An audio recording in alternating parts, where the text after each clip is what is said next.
Theories about Pope Francis, the last pope and the secrets behind the Vatican. Hey everyone, today's topic is going to touch on some deeply hidden wounds. We're entering delicate but incredibly intriguing territory.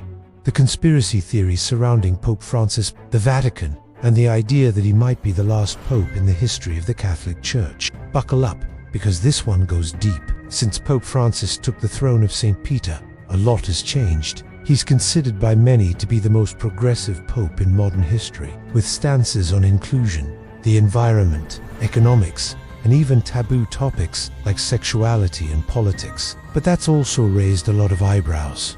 And theories. The prophecy of St. Malach. The first major theory is based on the famous prophecy of St. According to this ancient prophecy, written in the 12th century, there would be a specific number of popes before the end times. Francis, according to interpreters of this list, would be the 112th and final pope. The prophecy refers to him as Peter, the Romans saying, he would shepherd the people amid many tribulations, and that after him would come the final judgment.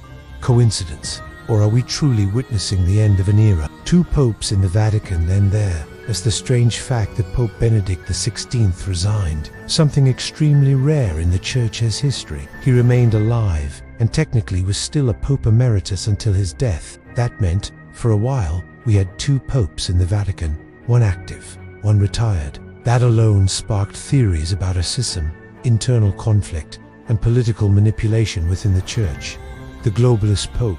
Now things get even darker. Many theorists say that Francis wasn't placed in power by divine will, but by secret deals within the Vatican's elite circles, involving political pressure, blackmail, and even conspiracies by secret organizations like the Illuminati or Freemasonry infiltrated within the Church. Some believe he is the globalist Pope, placed to align Christianity with the agenda of the world elite. According to these theories, Pope Francis is being used to push forward a new global agenda. He has made speeches about a new ethical world order where all people unite under common principles. Sounds nice, but to some theorists, it's the blueprint for a one-world religion controlled by a global elite. A kind of religion without Christ, without roots, with universal values disconnected from traditional faith. Symbolism in the one-world faith, and a dose and tea. Stop there.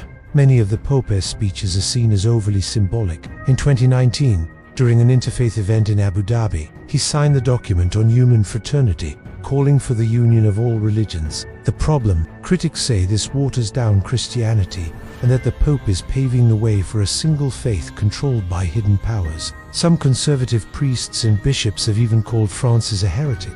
They claim his decisions undermine the Church's dogmas. Cases like his indirect blessing of same-sex couples, the acceptance of feminist agendas within the Church, and his near-exclusive focus on environmental issues are seen as signs of a dangerous shift, one where traditional faith is replaced by a global progressive agenda, a Trojan horse within the Church. Others go even further and say that Pope Francis is an agent of anti-Christian forces used to destroy the Church from within. He's been accused of covering up pedophilia scandals, defending communist ideals, and allowing pagan practices inside Christian ceremonies. In 2019, during the Amazons, a major controversy erupted over the use of a statue of an indigenous goddess called Pachamama inside the Vatican. For theorists, that was a symbolic ritual, the introduction of ancient deities into the heart of the Church. And if all this wasn't enough, there's a theory linking Pope Francis to the biblical Antichrist. The idea is that he is preparing the world to accept a global Messiah who will come in the name of peace,